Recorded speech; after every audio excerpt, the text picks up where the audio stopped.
नांदेडमध्ये 2 मेहुणे आणि सासूनं जावयाची हत्या केल्याची घटना घडली। विजय शिंदे असं मृत जावयाचं नाव आहे। त्यानं 2013 मध्ये आत्याच्या मुलीला पळवून नेत तिच्याशी लग्न केलं। त्यानंतर विजय शिंदे पत्नीला मारहाण करत होता। या मारहाणीला कंटाळून माहेरी बळीरामपूरला ती राहत होती।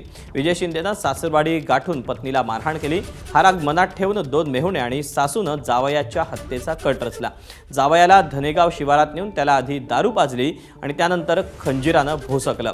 यात त्याचा मृत्यू झाला। पोलिसांनी सासू माळनबाई वाघमारेसह 3 आरोपींना ताब्यात घेतलं।